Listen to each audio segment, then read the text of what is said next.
Assalamualaikum. Hi everyone. Welcome to Health, Safety and Environment. My name is Dr. Lydia. I'm from Chemical Engineering Department. And for this topic, we're going to have a look at OSH regulations. OSH stands for Occupational Safety and Health. Right, let's have a look at some definitions.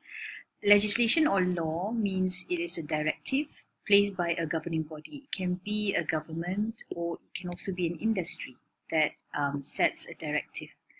And once a legislation is passed, then there will be regulators who will enforce the regulations. These are people who ensures that the regulations are followed. So the definition of regulation is a rule or a directive made and maintained by an authority. Okay, let's have a look at the learning outcome for this topic. Number one is occupational safety and health legislation in Malaysia. We're going to have a look at what they are.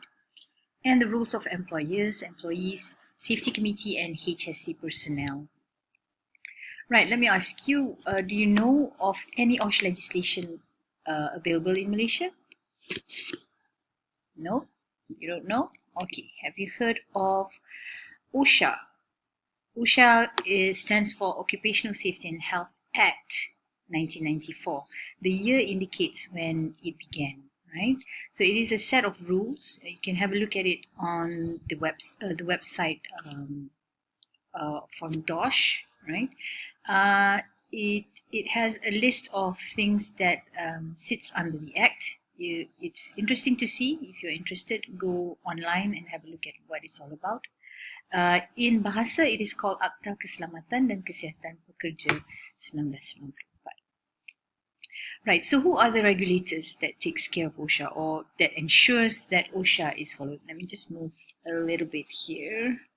Okay, the regulators would be the Department of Occupational Safety and Health, or known as DOSH. Now, the officers working in DOSH would ensure that OSHA is followed, right? So who do not follow OSHA, then they will be summoned by DOSH. And this department sits under the Ministry of Human Resources. Okay, so before OSHA came about, there was actually another set of regulations called FMA, or the Factories and Machinery Act, and it was set in 1967. So after 1967, in 1994, OSHA came about. Now, why did this happen? Why do you think this happened? Well, because the scope of FMA is limited to only manufacturing, mining, and construction, and that is not enough. Because in Malaysia, as the years went by, we had a lot of other industries. So we had to protect people from these other industries. So FMA was not complete, was not good enough, because we need to protect other workers from other industries as well. The other point of FMA that it is a very prescriptive and a detailed regulations focusing on these three areas: manufacturing, mining, construction only, and they depended solely on the government. But in OSHA, as you can see here, you can do a comparison. The formulation of OSHA covers all aspects of the economy. That means you can be from the medicine or medical industry, you can be in maybe food and beverage, you can be in hotels or in education sector, right? And you are a worker, OSHA covers you. But FMA, it covers only these three sectors. And OSHA also covers the public services and government bodies. So it does not matter whether you are from a private company or from the government. You're working for the government. So you can refer to OSHA 1994 at their website www.dosh.gov.my and have a look at what it's all about. Yeah, right. There are three main principles that guides OSHA. Let's have a look. Number one, it is self-regulated. So it is a self-regulation act, meaning to say it stands on its own. It does not depend on anybody. It stands on its own. Number two, it is a tripartite consultation cooperation between government, employers, and workers. Meaning to say, if there's a case, each of these areas will be represented. Either you're from the government or you are from the company, where you are the employers, or if you're the workers, you will be represented, right? So it's quite fair. And number three, the other main principles of OSHA would be cooperation between these three parties. Okay, right. And the principle of this act.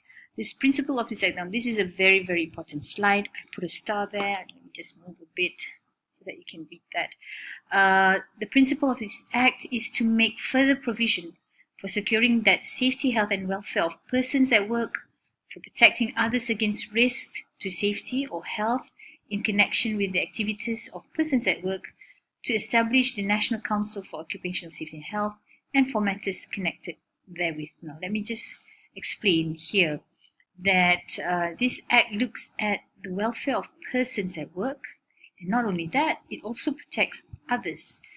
Who are the others? The others would be maybe people who comes to service in the company, or their customers, or consultants, and so on, that deals with the company, is also protected under OSHA. So it is protected against any risk to safety and health in connection with the activities of the industry or the company itself, right? And the second part, it says here, the Act applies throughout Malaysia to the industries specified in the first schedule. So you can have a look. The first schedule will list down all the industries that it covers. Nothing in this Act shall apply to work aboard ships governed by the Merchant Shipping Ordinance 1952. So there is an exception. People who work on board ship are not covered by OSHA because they already have the Merchant Shipping Ordinance to take care of them. And the Merchant Shipping Ordinance 1960 of Sabah or Sarawak. And this is a very important one. Or the armed forces. So if you are in the armed forces, if you're soldiers, you are not protected by OSHA because you have your own act that takes care of you. Because the nature of work in the armed forces is kind of different from other industries. And they have their own act under the Ministry of Defense to take care of them. Right, so let me just stress again, this slide is very, very important. It is the core of what OSHA is all about. Right, let's move on to the general duties of an employer.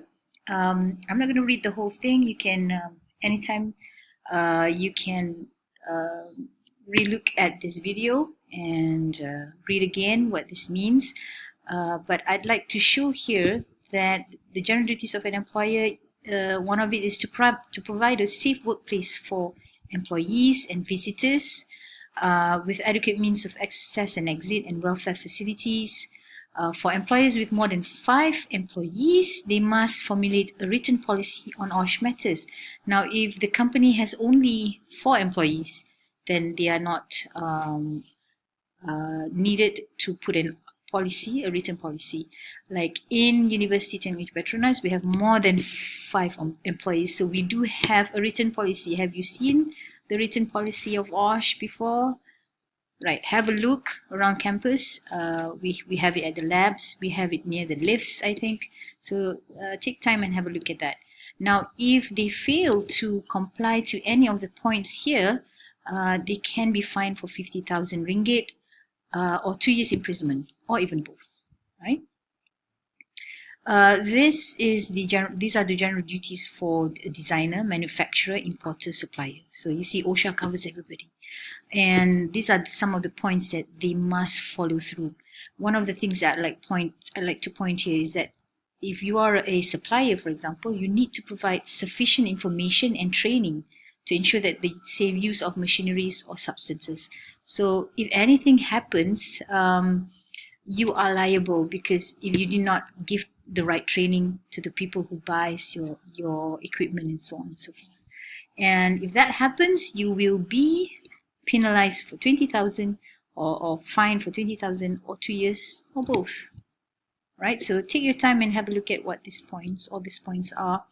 General duties of an employee. So if you are working in a company, what would OSHA want you to ensure to do is that, let's have a look at number 3, to wear or use at all times any protective equipment or clothing provided by the employer. So if your boss gives you any protective equipment, for example, helmet or goggles or gloves, because the nature of your work is very dangerous and you need to protect yourself, but you don't put it on and then you get hurt.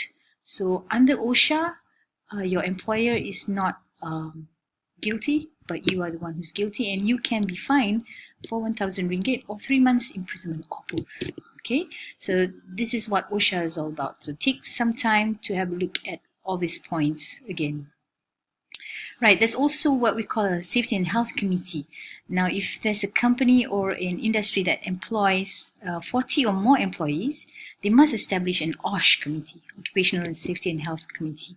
And this committee is, the functions of this committee is, one of it is to review any OSH matters that is undertaken in the company, inspect workplace, right? This is very important to make sure that the workplace is all is in order, investigate any accidents or near misses that happens, and then the committee must recommend any corrective action. So if any company does not have a committee or does not do its job in the committee, they can be fined for 5,000 or 6 months imprisonment. So have a look at this as well. Right, this is what I was talking about. This is the policy statement for our university.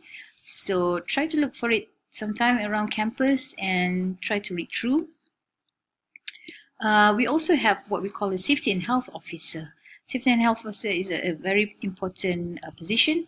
Amongst the functions is to prepare reports on OSH matters, to advise and assist on OSH measures to be taken. And usually an officer would be someone who's very experienced, at least 10 years, and be registered with the Director General of OSH, right? So have a look at that as well. So all in all, in maintaining safety and health, all parties must play their respective parts, yeah, at all times. So this is what OSHA wants us to do, and if you do not comply, you can be fined. So everyone is protected under OSHA, right? So this would be the learning outcome for today, and please have a look again at this video. You can rewind it, watch it again. If you have any questions, look me up on Open Learning, send me a message, right? I will reply as soon as possible. So before we end, stay safe, right? And I hope you've enjoyed and understood this video. This video is brought to you by our team, the UTP-HSC MOOCs team. So all the best, and see you soon. Stay safe.